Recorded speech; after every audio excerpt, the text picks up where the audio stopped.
El aire estaba fresco esa mañana, cargado con el aroma de las hojas caídas.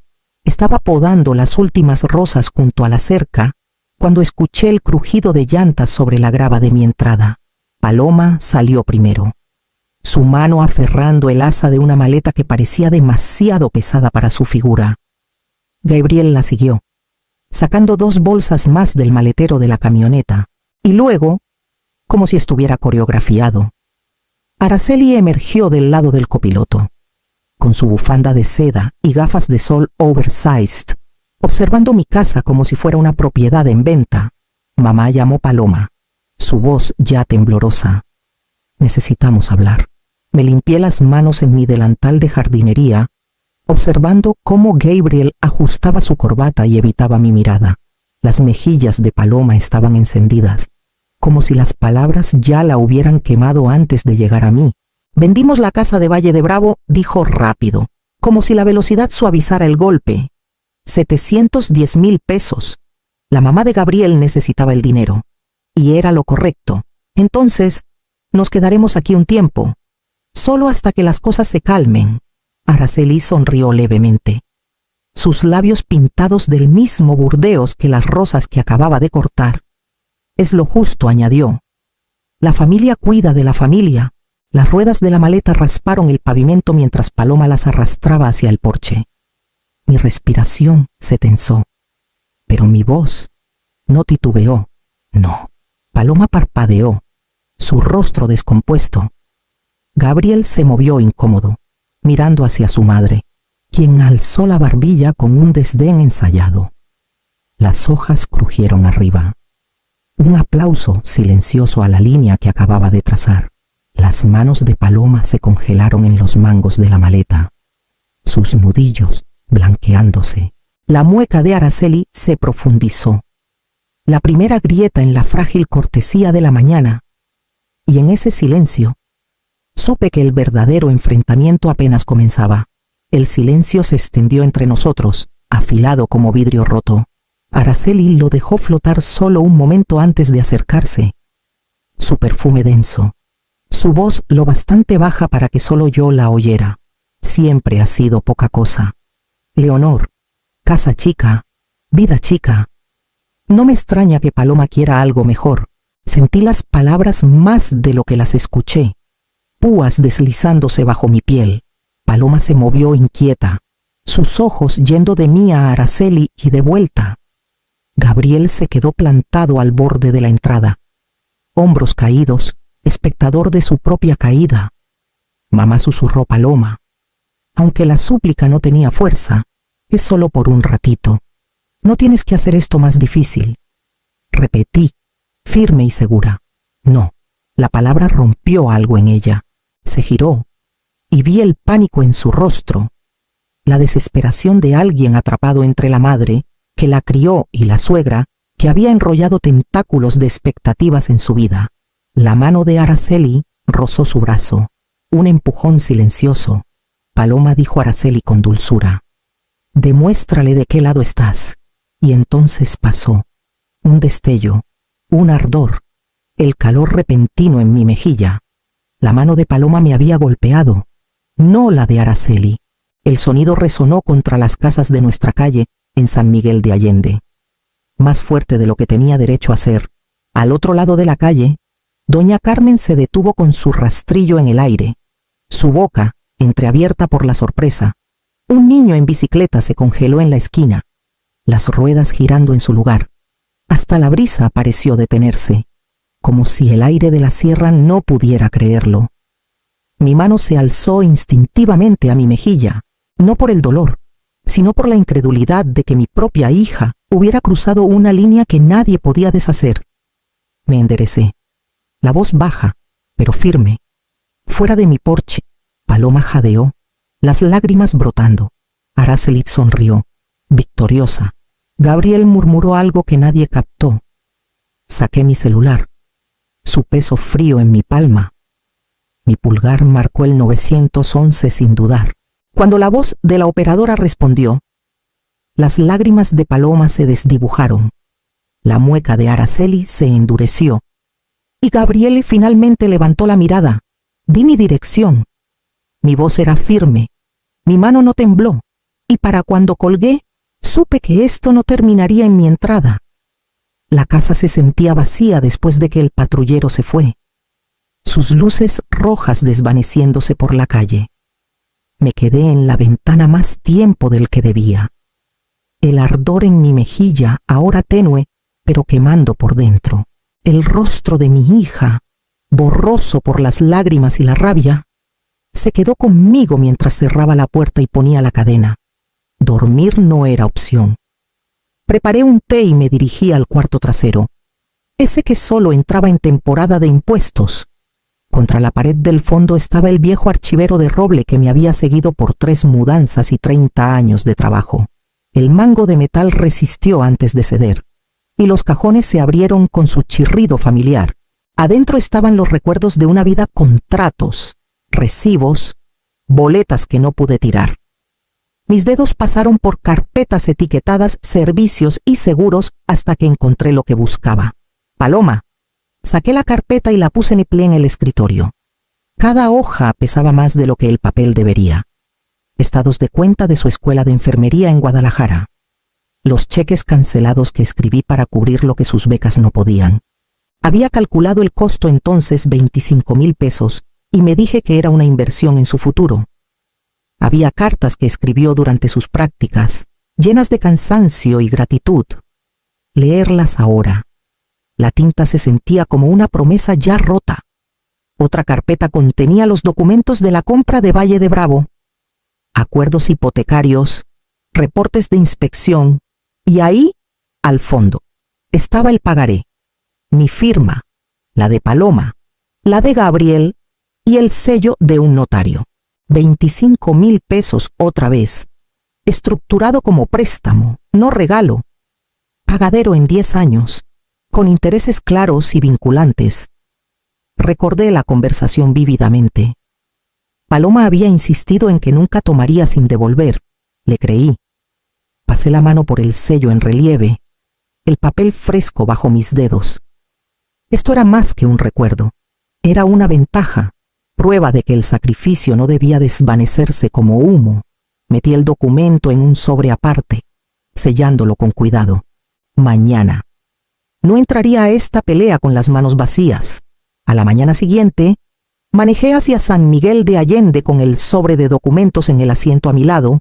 Como un pasajero frágil, la ciudad despertaba cafeterías llenas de clientes habituales, camiones rugiendo en los cruces, la sierra firme más allá de los edificios. Estacioné cerca de la plaza de San Miguel y caminé con pasos medidos hacia la oficina de ladrillo de Antonio Villalobos, un hombre al que no veía en más de una década, pero cuyo nombre vino a mi mente tan natural como respirar. Antonio había sido colega de mi difunto esposo, Rafael, cuando ambos trabajaban en la administración de las escuelas del municipio, donde Rafael era mesurado y académico. Antonio siempre tuvo el temple de abogado. Cuando abrió la puerta, su cabello era más plateado de lo que recordaba, pero sus ojos seguían teniendo la claridad rápida de alguien que mide todo antes de hablar. Leonor dijo cálidamente, invitándome a pasar. Ha pasado mucho tiempo. Siéntate. Dime qué te trae. Puse el sobre en su escritorio y comencé. Le conté sobre la casa en Valle de Bravo, el dinero que Paloma y Gabriel habían tomado de la venta, y la cachetada que aún quemaba en mi memoria, si no en mi piel. Escuchó sin interrumpir, revisando el pagaré, escaneando el sello del notario, asintiendo ante la claridad de los términos. Esto es ejecutable, dijo al fin, dando un golpecito al papel. Puedes demandar el reembolso, más los intereses acumulados. Vendieron una propiedad ligada a este préstamo sin saldar la deuda. Eso es incumplimiento de contrato. Claro como el agua. Las palabras pesaron, pero no fueron indeseadas. Y a Araceli pregunté si los fondos se canalizaron hacia ella. Podemos citar sus registros bancarios. Eso mostrará la intención y el mal uso. Puede que no haya firmado este documento, pero si recibió el dinero, quedará implicada. Comenzó a redactar papeles con mano deliberada. el rasguño de su pluma fuerte en la oficina silenciosa, citaciones para Gabriel y Araceli, notificaciones de demanda, los primeros pasos de un proceso que ya no se quedaría detrás de mi puerta. Cuando deslizó las copias por el escritorio para que las firmara, mi mano tembló solo una vez antes de estabilizarse. Para cuando salía al aire otoñal, supe que mi dolor privado había pasado al registro público y no había vuelta atrás. El paquete llegó en un sobre de manila grueso, sellado con el sello del juzgado. Antonio me había advertido que los números contarían una historia por sí mismos, pero no estaba preparada para lo sórdido que sería el relato. Me senté en la mesa de mi cocina mientras él extendía los registros ante mí, cada página un espejo de la vanidad de Araceli. Había retiros para joyerías en Puerto Vallarta, miles y miles de pesos en diamantes y perlas que solo brillaban en su propio reflejo. Una serie de cargos en spas de la costa, donde había pasado fines de semana en faciales y tratamientos con champán, mientras Paloma trabajaba turnos dobles. Boletos de avión, hoteles de lujo, recibos de boutiques. Luego vinieron las remodelaciones, una factura de un contratista por redecorar la casa de su hermana en Morelia. Encimeras de mármol nuevas, alfombras importadas, muebles de diseño, todo pagado con las ganancias de la casa de mi hija. Esto no es inversión, dijo Antonio sin rodeos. Esto es derroche. Y está documentado. Gabriel estaba sentado en un rincón de la oficina cuando lo enfrentamos con los hallazgos. Se encogió de hombros, como si 710,000 pesos fueran solo una tormenta de verano, ya gastada y olvidada. Mi mamá tiene sus formas, masculló. Su voz sin vergüenza ni defensa. Paloma, por el contrario, palideció mientras las páginas se volteaban. Sus manos retorcían la correa de su bolso hasta que el cuero crujió. Intentó hablar, pero las palabras se atoraron, y en ese silencio vi la trampa que ella misma había construido. Estaba atada no por amor, sino por dependencia de las promesas de Gabriel, de las manipulaciones de Araceli, del espejismo de que gastar dinero era lo mismo que tener un futuro. No le dije nada entonces. La verdad estaba extendida claramente en el papel, imposible de negar. Si ella la enfrentaría, ya no estaba en mis manos. Antonio reunió los registros en una carpeta y la deslizó hacia mí. Esto resistirá en el juzgado. La tomé, su peso presionando contra mi pecho. El imperio que Araceli había construido no era más que humo. Y ahora el viento comenzaba a cambiar. Manejé hacia la renta que Araceli había tomado en las afueras de San Miguel de Allende. Una villa extensa que nunca parecía habitada, solo montada. Sus setos bien cuidados y su grandeza alquilada parecían un disfraz que se había puesto, una máscara más para convencer al mundo de que pertenecía a una clase que nunca alcanzó de verdad. Antonio me dijo que el oficial estaría allí antes del atardecer, y quería ver el momento con mis propios ojos. El cielo estaba rayado de ámbar cuando el patrullero entró en la entrada. Los vecinos se detuvieron a mitad de su paseo, sus perros tirando de los collares mientras los murmullos viajaban por la calle. Las cortinas se movieron en las ventanas. El oficial salió, papeles en mano, y caminó con certeza pausada hacia la puerta principal. Paloma y Gabriel ya estaban en el porche. Las manos de Paloma temblaban mientras se aferraba al barandal. Su rostro demacrado y pálido. Gabriel se apoyaba en una columna, los ojos vacíos, el peso de la derrota colgando de sus hombros. Entonces apareció Araceli, abriendo la puerta con una fuerza que hizo temblar las bisagras.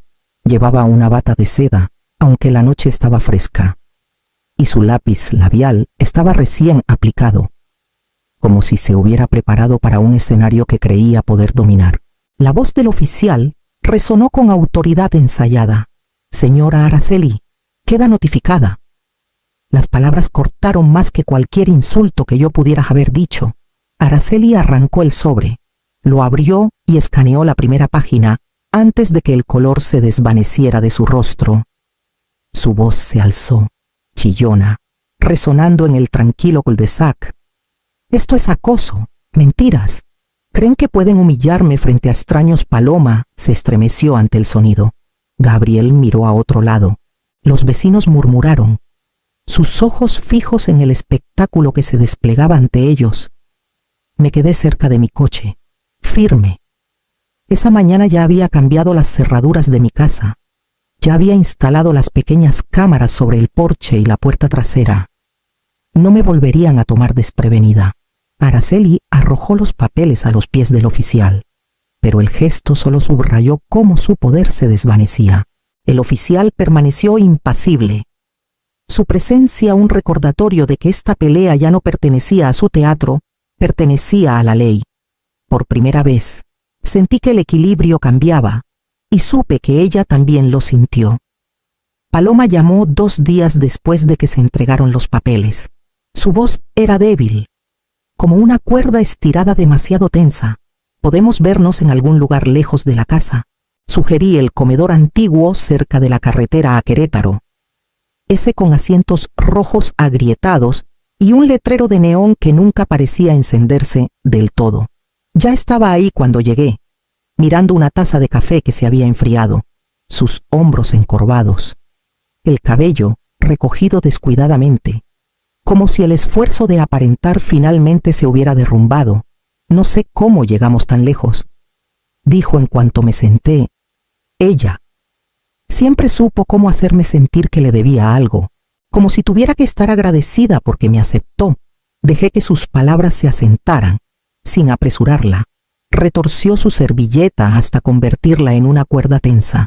Dijo que Gabriel no se habría quedado conmigo si no fuera por ella, que ella arregló las cosas, pagó deudas, nos mantuvo con buena cara. Cada vez que intentaba decir que no, me recordaba cuánto le había costado. Mencionaba la casa, la boda, incluso la vez que compró despensa cuando a Gabriel le recortaron horas. La confesión salió a tropel. Cada línea una piedra que había cargado demasiado tiempo. Recordé a mi hija a los 10 años, temblando después de un recital de piano fallido, segura de haber decepcionado al mundo. El mismo miedo brillaba en sus ojos ahora. Paloma, dije suavemente, ella no es tu dueña. Eres adulta. Tomaste decisiones, pero puedes tomar otras ahora. Sus labios temblaron. Si me pongo en su contra, me cortará. Le dirá a Gabriel que lo traicioné. Ella ya lo ha hecho, interrumpí. Te quitó tu dinero, tu casa, tu paz. ¿Qué más puede quitarte? La elección es tuya. O te haces responsable conmigo, o te quedas con ella. Pero no puedes estar en ambos lados. Los ojos de Paloma se llenaron, pero no respondió. Solo asintió levemente, como si estuviera de acuerdo consigo misma más que conmigo. La mesera rellenó nuestras tazas, el vapor subiendo entre nosotras como una tregua frágil. Sabía que su silencio no era rendición, sino el preludio de la decisión más difícil de su vida, una que nos seguiría hasta el juzgado. El juzgado olía ligeramente a pulimento y papel, una mezcla de orden e historia impregnada en sus paredes. Me senté en la mesa de la demandante junto a Antonio, mis manos apretadas en mi regazo. Al otro lado del pasillo, Araceli entró con su abogado, su cabello peinado en su usual casco de control, sus labios curvados en una sonrisa que no engañaba a nadie. Paloma y Gabriel la seguían, pareciendo niños atrapados entrando por la puerta equivocada. La jueza Elena Rivas entró, su mazo golpeando una vez, y el aire cambió. Antonio comenzó con el pagaré, lo levantó, el sello y las firmas claras. La señora Leonor prestó a su hija y yerno 25,000 pesos para la compra de su casa. No fue un regalo, fue un préstamo. Los registros bancarios siguieron. Un relato de derroche leído en voz alta, joyas, viajes a spas, remodelaciones en Morelia. Cada cifra golpeaba más fuerte que la anterior. Murmullos recorrieron la sala. Luego vino el testimonio de los vecinos. Doña Carmen tomó el estrado, su voz firme mientras describía lo que vio ese día en mi entrada a los gritos, mi negativa, el momento en que la mano de Paloma tocó mi mejilla. Gabriel miró al suelo. Paloma se limpió los ojos con un pañuelo arrugado. Araceli intentó pelear, bajo interrogatorio, afirmó que el dinero era suyo por derecho, que las deudas familiares se entendían y nunca debían cumplirse. Pero el rastro de papel la acorraló. Su voz titubeó. La máscara se quebró.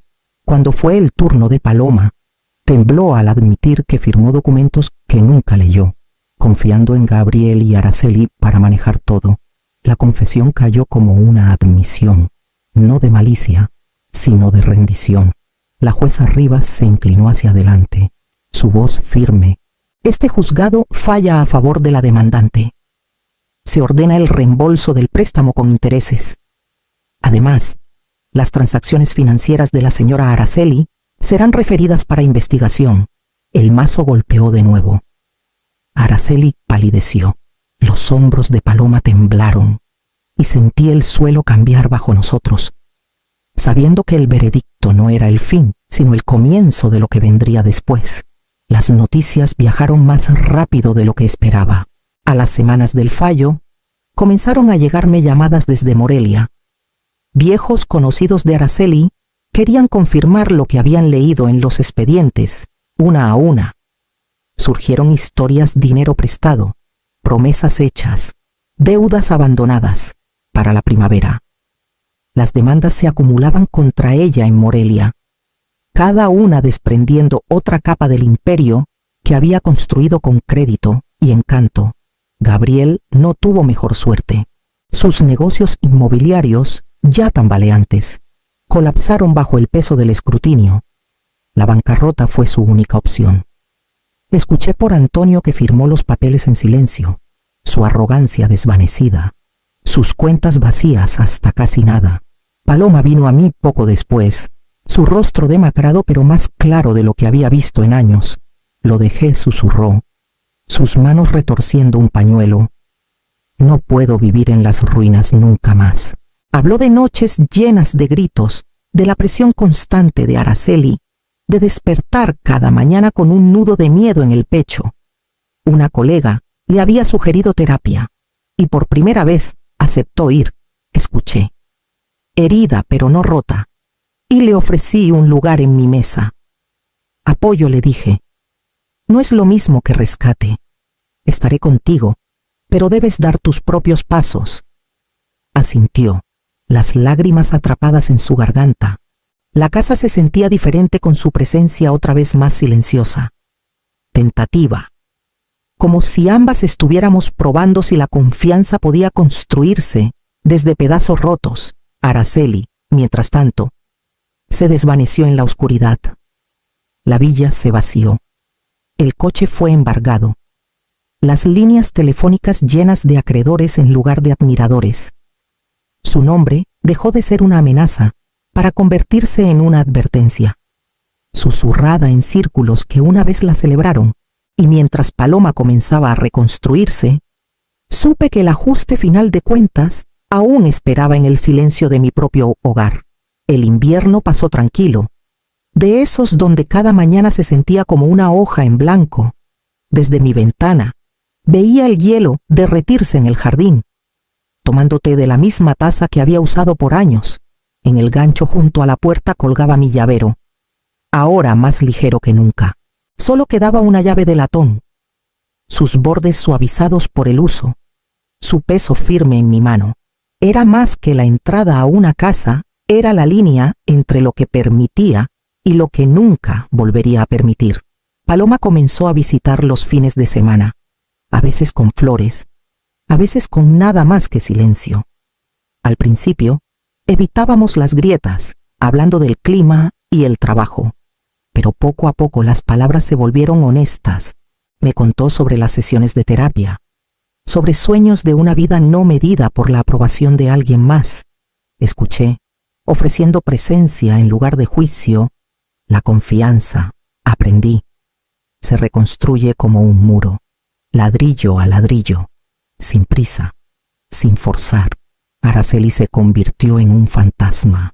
Su nombre desapareció de las conversaciones. Sus deudas devoraron su imagen, y los susurros que alguna vez la halagaron se silenciaron. Ya no esperaba su sombra en mi puerta. Había quemado su propio humo. dejando solo cenizas en lugares que nunca tuve que barrer. Algunas noches me sentaba en la mesa de la cocina.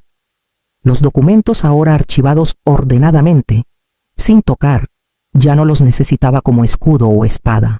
Mi fuerza no estaba en los papeles, sino en la elección que había hecho de trazar límites y mantenerlos.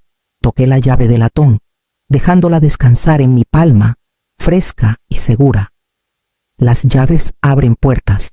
Solo el respeto te deja vivir dentro,